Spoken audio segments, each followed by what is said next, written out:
Hello, everyone. Very good evening to all of you. A very warm welcome to today's YouTube Live, hosted by ICHARS, the Institute of Clinical Hypnosis and Related Sciences. And we are so glad that you all are here with us for another powerful conversation as a part of our ongoing series, where we dive into topics about mental health therapy and personal transformations. So at iChairs, our mission is to empower mental health professionals through evidence-based integrated approaches with a special focus on cognitive hypnotic psychotherapy framework. And let me introduce myself first before we start. I am Nidhi Roy, a trained therapist and proud to be mentored by Mr. Nitin Shah, the founder of iChars and the visionary behind the cognitive hypnotic coaching and psychotherapy framework. My training with ICHARS has been transformative, that is, blending clinical hypnosis, NLP, CBT, mindfulness. And I'm so privileged to have Nitin Sir as my mentor. And in today's session, we are going to explore a topic that's often misunderstood and misinterpreted, that is obsessive compulsive disorder or OCD. Uh, so let's start. And we will break down what OCD really is and go beyond the stereotypes of being just cleanliness or being organized. So let's introduce Nitin sir first, who will guide us through this insightful conversation today. So none other than Mr. Nitin Shah with us, a renowned psychotherapist, clinical hypnotherapist, trainer, and CEO of iChars. He's not just a leader in this field, but also mentor to many of us therapists who are now learning to bring lasting transformation to our clients using structured and holistic methods. And it's our honor to welcome you, sir, in this conversation with me today. Thank you, Okay. Nidhi, for being the host and for having this conversation, for planning this conversation and then taking this conversation forward. Thank you. Glad to be here. Yeah. So let's begin. Let's begin with the basics first. Okay. So a lot of people have hear about OCD, but don't really know what it means in a clinical sense. Could you first briefly just share what OCD actually is from a clinical perspective to start with? Okay, so OCD stands for Obsessive Compulsive Disorder. It is a mental health condition characterized by two main components, as the name suggests, right? Obsessions and compulsions. Obsessions are intrusive, unwanted thoughts, images, or urges that cause significant anxiety. So, you know how there are times when people have these thoughts about what will go wrong in the future, and those thoughts are very, very obsessive. You try to stop them, you are not able to stop them, and they keep running in your mind like a stuck tape, which causes significant anxiety. So that becomes a part of obsessions. And then you sit and you kind of keep ruminating over them and so on.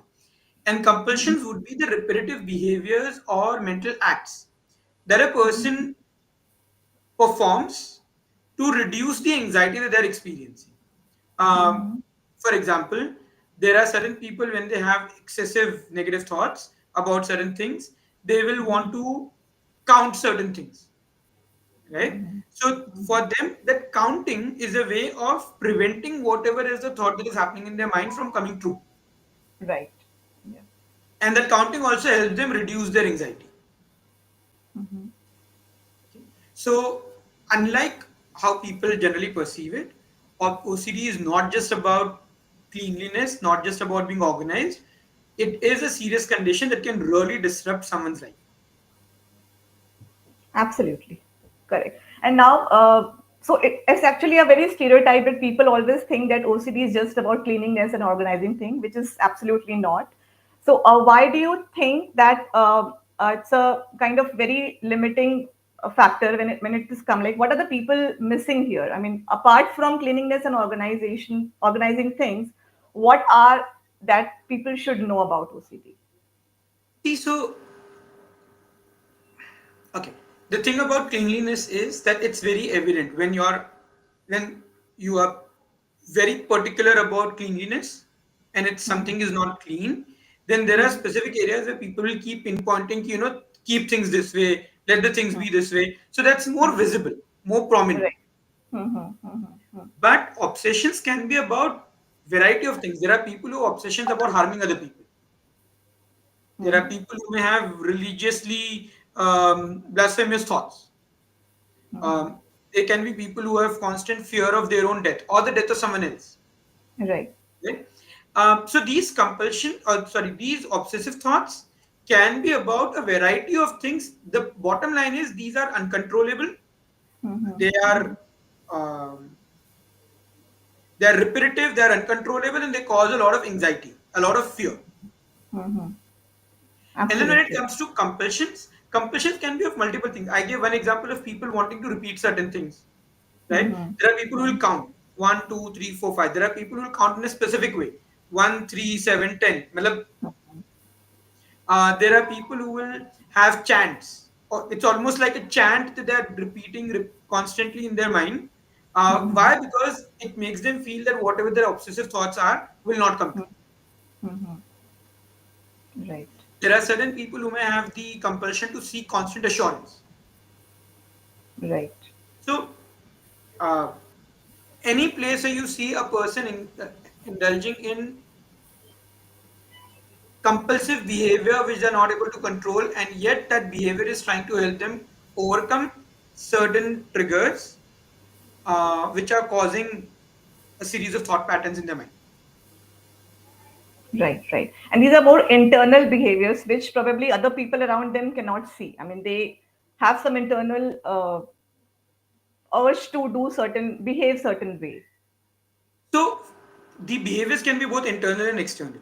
So the Hmm. thoughts are obviously internal. There's something that's happening in their head. There's constantly something playing in their head that is bothering them. Absolutely. Right? Now, in order to address that bothering, they get involved in certain activities which can be mental or physical or behavioral. Right. Absolutely. That's a clear explanation of what how OCD looks like. Right. So I have also come across this term pure OCD where the compulsions are not as obvious. Could you explain what pure OCD or is OCD is and why it often goes unnoticed or get misdiagnosed sometimes? So pure O stands for purely obsessional OCD. In this form, the compulsions are mostly mental and they're not physical. So, like I said, someone may be chanting something in their mind. Now, you would not even realize that they're chanting it. Or someone is counting something. You will not even realize that they're counting it. So, there is a compulsive behavior. But the compulsive behavior itself is internal and therefore that is not visible or evident. And since it's not visible or evident, people don't really realize that the other person has a problem. Mm-hmm. So, okay, so think of it for a moment. If there's someone in your family who is struggling with OCD, how would you know that they're OCD? With the way they behave, I mean the There needs to be an external, external behavior external part of it. Yeah, which you absolutely. are able to witness and observe. And then, based on those symptoms that are available in their behavior, which are observable, you come to this conclusion that maybe this person has an OCD, right? But what if there was someone in your house who had these compulsive thoughts and who had these obsessive thoughts and they would take care of those obsessive thoughts through a compulsive behavior internally? They would sit and start chanting. When they sit and start chanting, you may still see, right? Mm-hmm. But they are walking around, they are doing certain things, and while they are doing certain things, a chant is running in their head, or they are counting certain things around them. If it's not visible in their action, how would you notice it? Absolutely, there's no way to notice it then. And since you're not able to notice this, this goes unnoticed. Right, absolutely. And this brings me to another interesting point that I've also heard that some people have high functional OCD, where they seem to totally okay, like as you explained, okay from outside. This is also called like high functional OCD, where everything is okay from outside, but internally they are battling with this constant maybe thought and some behaviors which is not seen by other members of their family. Yeah, so that's a very, I mean, insightful way to know for people who are around them at least. Absolutely. See, so Traditionally, a lot of people looked at disorder as if someone has a disorder, then there will be a visible dysfunctionality in their life, Hmm, hmm, hmm, right? That understanding is now evolving a bit, where people are realizing that there could be someone who is functional, who is going about their day to day life. They've been hmm, able to maybe find a way, they've been able to plan their life in a way in which they're able to live a life around their OCD or around the disorders that they have, which means they still have it. It still bothers them. Internally, those obsessions and compulsions both exist. hmm, But to the extent that they, whatever they need to do for hmm, others to feel that they are living a functional life, hmm, उतना वो कर पा रहे हैं, hmm. Absolutely. Right. right? So, for example, someone who has obsession about, okay, so someone who has these obsessive thoughts that something will go wrong in their office.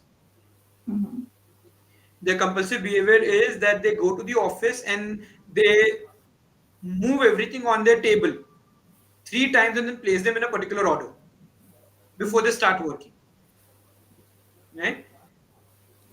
But when they start working, because the table is in that order, and every time they have that, they are able to look at the table, maybe move one thing slightly, and then go back to the work.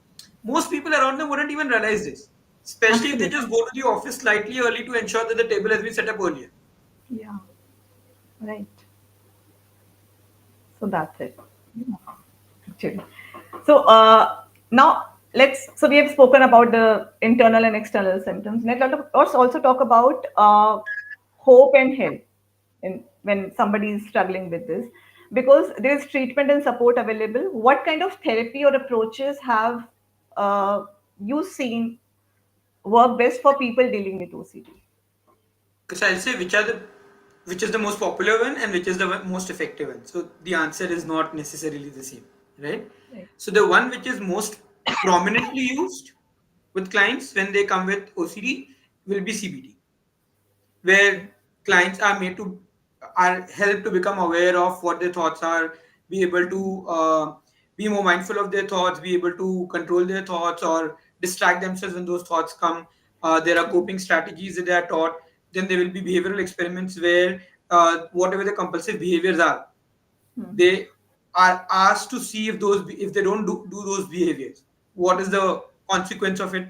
So there are strategies from CBT which gets utilized, and CBT is the most popular form of Hmm. therapy in which way. So it's also best known. So most clients, when they have an OCD, they search for it, they realize that all right, CBT is a mode of treatment, so many times they go to practitioners asking for CBT. Hmm. Now, while CBT is effective where it's effective, there are Hmm. places where the roots of OCD can be very deep. They can be deeper past experiences, traumas, intense emotions, which have led to what the client is experiencing today. And even if you try and work with the symptoms, that may not be enough because people keep constantly feeling that relapse that keeps happening. And the result is also, so even if I were to say that the result is 60% and the 60% result sustains, then I think that's still fine compared to where they were. But the problem that happens is they get results up to 50%, 60%, and then even that relapses. And then they have to work hard again to be able to reach there. So there is at times a lot to be desired from a therapy process, especially when the relapses are happening frequently and the client goes back to where we began from, Hmm. Hmm. right? And then they have to work all over again. And then beyond a point, people give up. Hmm. Uh, what we recommend is a more eclectic approach. Hmm. Uh, Obviously, not a surprise. We train people in eclectic approach, so kind of makes sense. Um, Now, what do I mean by an eclectic approach? What do we do with OCD? So, first, let's break OCD down to understand what you have to work with when it comes to the client. So, you're working with the obsession, you're working with the symptom of the obsession and the triggers where that obsession comes. So, symptom, trigger, and finally, the underlying cause of that obsession. Okay. Then there is the compulsion. So you want to be able to replace that compulsive behavior with something else. Give clients coping mechanisms to be able to ensure that if in case those obsessions come up in future, then there are better ways in which the clients can deal with it. and the positive intention that the behavior is serving, that also needs to be addressed, Okay. right? So we are working with, in this sense, looking at this as two different issues being worked upon, one as obsession, one as compulsion. Can there be an overlap in treatment? The answer is yes, they can be, but that we only know when we are working with it. So what is this treatment that we do? The first step is to be able to help the client define the problem.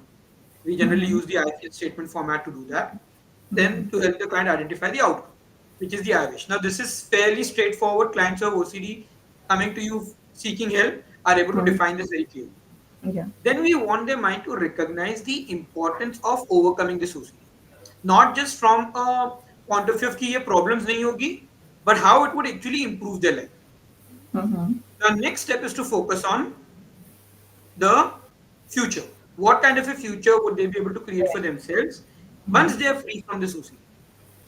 Once you have the future, this gives the intrinsic motivation to the mind that I want to move in this direction. Then we look at the triggers, which are the specific triggers where the OCD symptoms surface.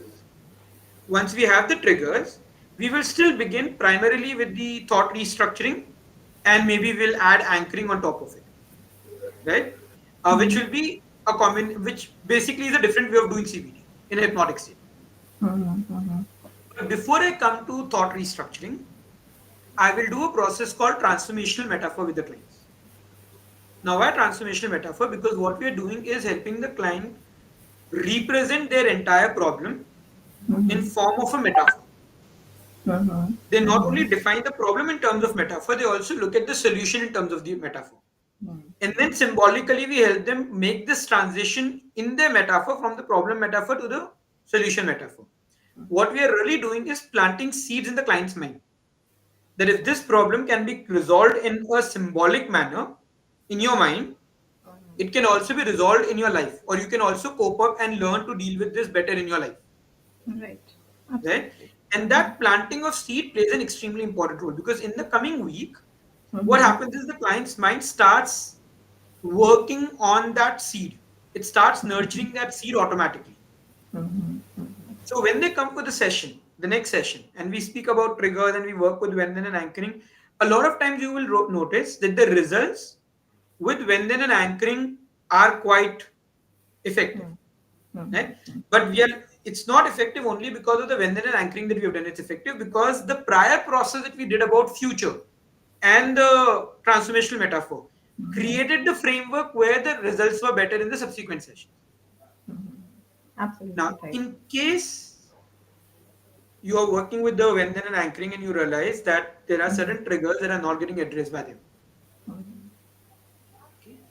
Now, for those triggers, we will do delayering. We will delayer whatever the obsession is, which will take us to the root cause. In most cases, the root cause turns out to be either a fear or guilt, one of these two. Okay, but this is most cases. There can be exceptions. Other root causes can be there, and that's the reason why we don't work with an assumption. We would rather prefer to use a delayering process so that whatever is the underlying cause comes up. But predominantly in most OCD clients that I work with, these are the two. One of the two which has come up. The Now, reason. once that comes up, then you actually can do a regression and an inner child to help them go back to the root of where this fear, this or this guilt is coming from, and address that. Once we have addressed that, you will notice the clients will actually tell you that my obsessions have started reducing, and yet sometimes the behavior surface. So I'm instinctively indulging in that behavior without really having an obsessive thought. Right? So we also then move our attention to the compulsive behaviors. First, we will look at reframing, which is the objective is to help them identify what the positive intention of that behavior is and replace that positive intention through alternate behavior. And then we will follow it up with void banking. Right? So void is that emptiness that our behaviors, that our thoughts are trying to fill.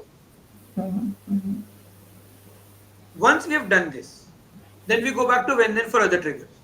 And we continue this process till the client finds that their ability to cope up with all the triggers is far better. the obsessions and the compulsions have come down dramatically, right? And they're able to live their life as normally as they can. Right. Eventually, when we will end the sessions, the last session would be probably a level of transformation, because it's a process that the client can learn and the client can do it with themselves. So it also becomes like a takeaway for them, that now that we have worked with this particular goal, if you need reinforcement for this, then you Mm-hmm. can use levels of transformation. Even if you want to Mm-hmm. achieve other goals, then you can work towards achieving those goals through levels of transformation process. So this becomes our overall session plan. So to summarize, I feel statement, I wish statement, so problem, future, solution, outcome, future. Transformational metaphors, identification of triggers, thought restructuring, and anchoring in a hypnotic state for each trigger. And where we stumble, where we have used these processes and the client has not yet got a result, then delayering, inner child, and regression. And then parallelly, we would also look at reframing and void management. This will continue till the last session where we do levels of transformation. The client learns levels of transformation and can practice it themselves from there onwards. Wow, I think it's so amazing that this whole method is so structured. I mean, you know what the next step is. The therapist very well know and how to explore different layers of problems. You know, problem may come from just a thought, or it may come from a deeper issue. So we are addressing all that step by step. So it's like Correct. quite well structured. Correct. Plus, even in deeper issues, they can be layers. So, for example, you're doing inner child, and a client, the child refuses to let go of whatever pain they are struggling with. When you have a conversation, you realize that the pain started because of a conversation that they had with their parents. You can actually do hypnodrama then and there. Bring in the parent, have that, let the child have that conversation, make them have peace with that experience. Let the parent go out and then continue with inner child. So way it's the way the entire process works is it's very structured, which obviously, like you mentioned, provides practitioners with a lot of relief, because they Absolutely. don't have to go through that worry of what next. And yet it's flexible enough to observe where the client needs something else. You can have a detour, incorporate what the client needs, and then come back to your original process. So we can merge two three things together if, like, that is required in that particular session. So it's kind of like eclectic, and also we can put two three things together to make it most effective for the client when required. Correct. So that's the whole idea of That's the eclectic, beauty that of, you're I not think, depending on one process. We absolutely. have the ability to incorporate multiple techniques, multiple approaches together, right? And then see how we can modify them, adapt them to the requirements of the client. Absolutely. Just love that whole structured and the way you explained it.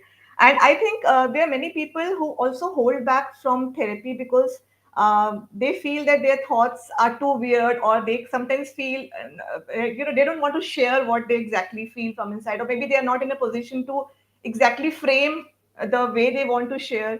So I think the techniques that is used is also for someone who are afraid to speak their mind, even in a safe space like a therapy.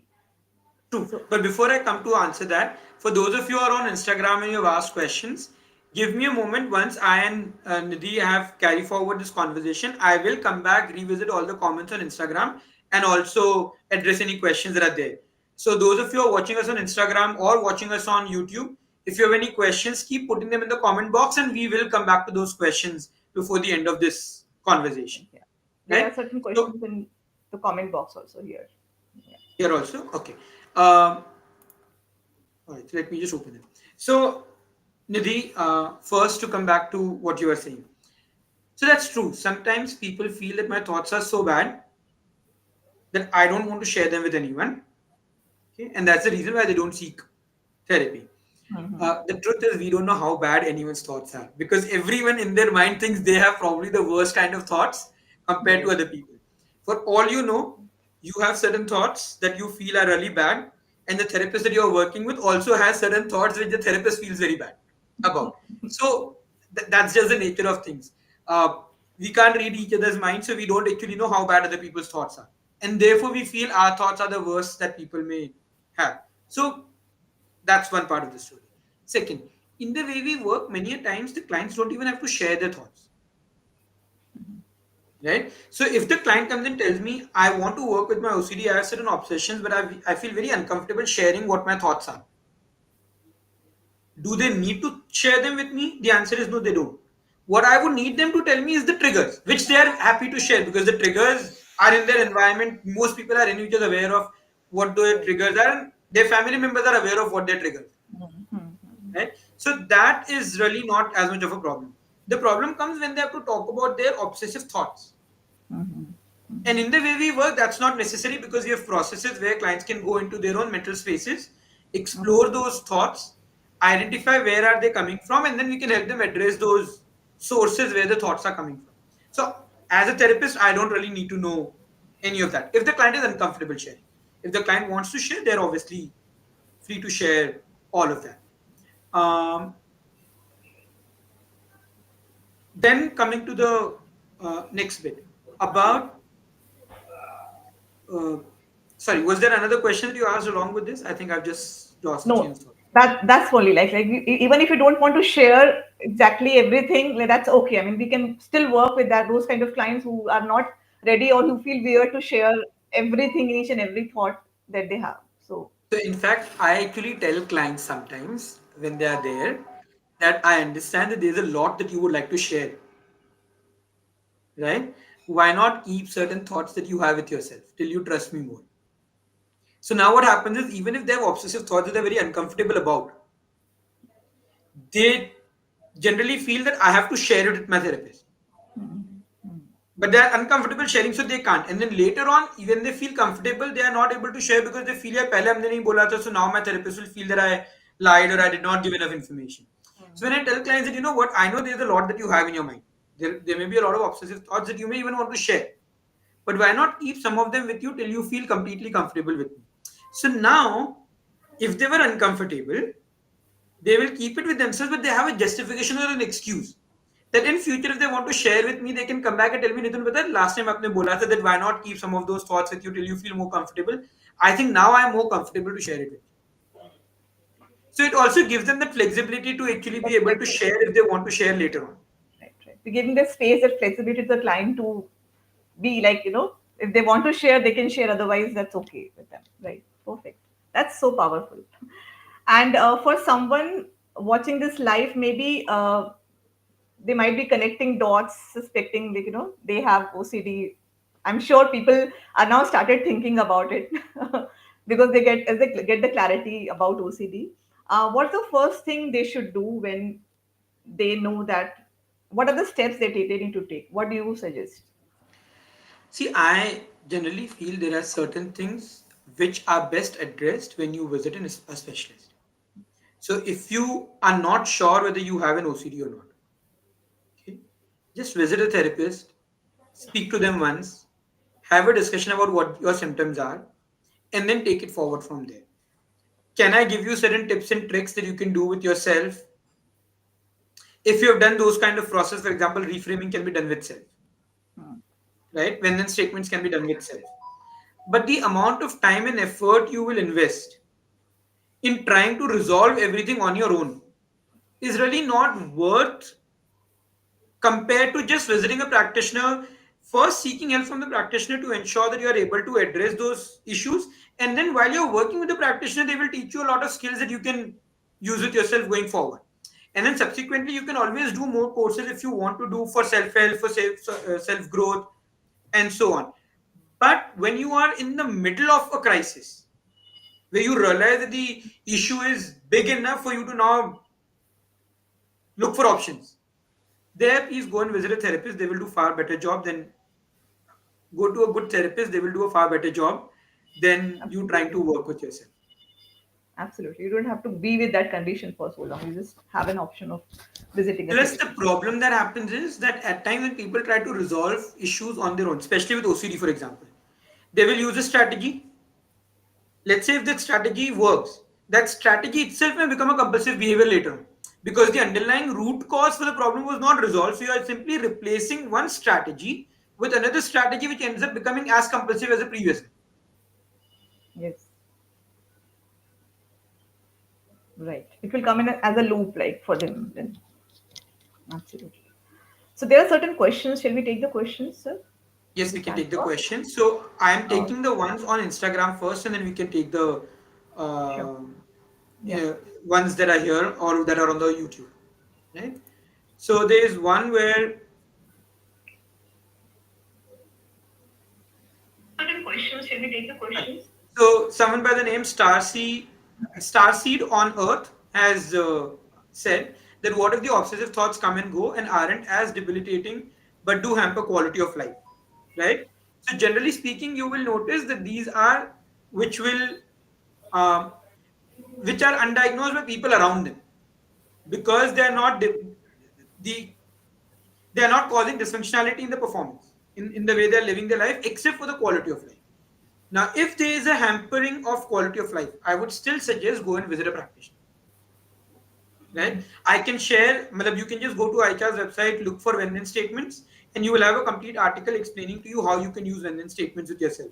But my suggestions would still be if you have a problem where you feel that the quality of your life is being hampered, please visit a therapist. That is far better. Fatima has mentioned intrusive thoughts. Fatima, again, those intrusive thoughts would be the obsessions that people have.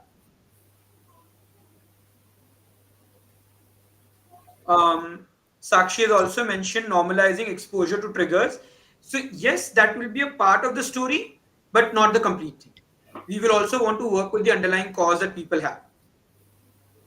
Then Fatima has asked how to delay certain action or delay for those who have OCD.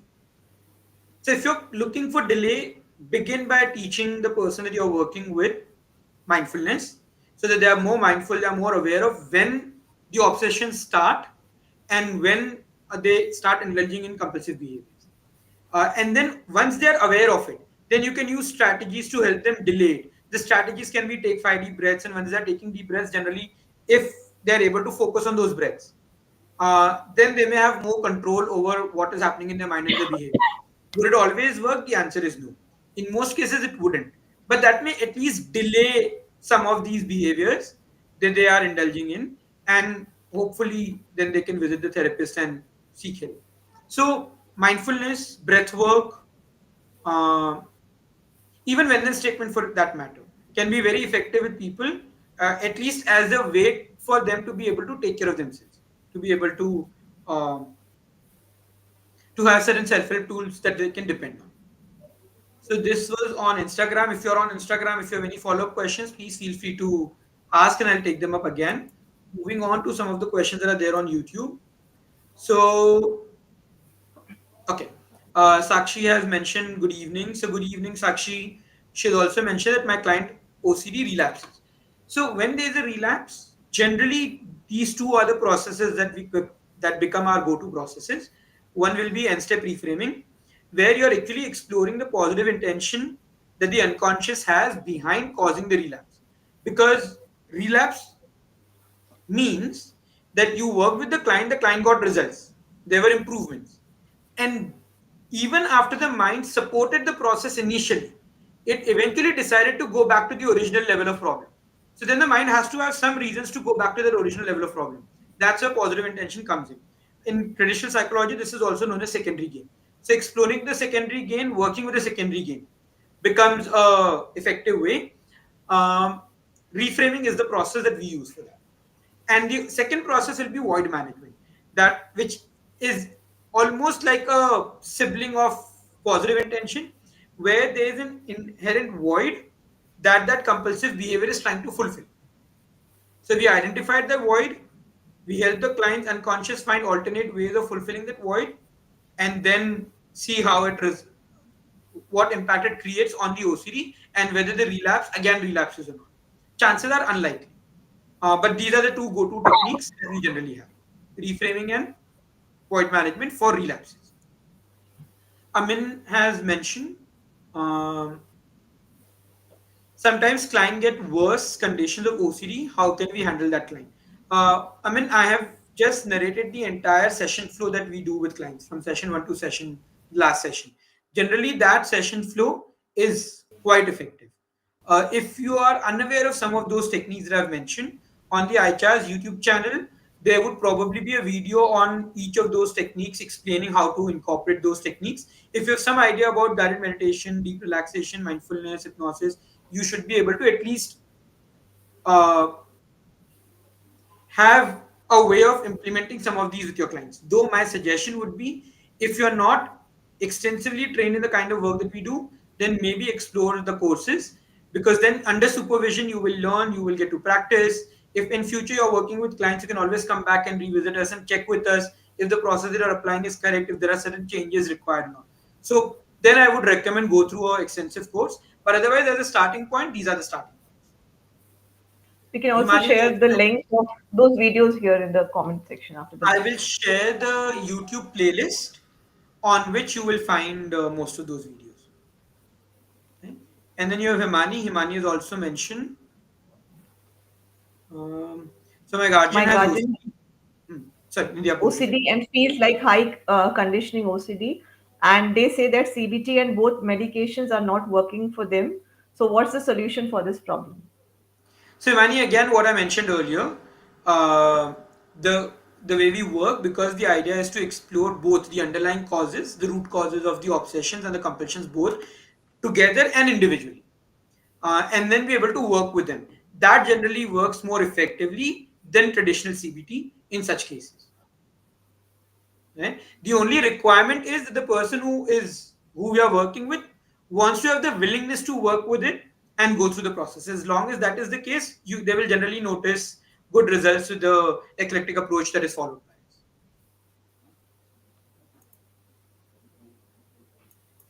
Okay. So those were all the questions till now. Nidhi, if there is anything else that pops up in your mind that you want to check, that you want to ask. No, I think we have covered a lot, and thank you so much, sir, for breaking so many myths and helping us to understand the depth of OCD. I'm sure our viewers have taken away a lot from this particular live session. And to everyone who has joined, if they have further questions, they can put up in the comments. We can give answers in the next sessions. Right. So And when thank we you for start watching and asking questions. Yeah. and we are doing this as a regular feature where every Wednesday we have a live either within our own team at iChars or with external speakers. So every Wednesday, we were originally doing it only on Insta, but every week Insta seems to give us some issue or the other. So now we have decided to go live both on Insta and YouTube, so that at least at one place we are able to go live if there's a problem at the other place. Um, Next, before we end, a couple of small things for all of you. We are going to have our 13th anniversary, the ICHARS anniversary on 25th of May. We have a contest that has been launched today. So just check out the ICHARS pages. You will notice the links in the stories and in the posts where you can join those contests. The contest has some really amazing prizes for all of you.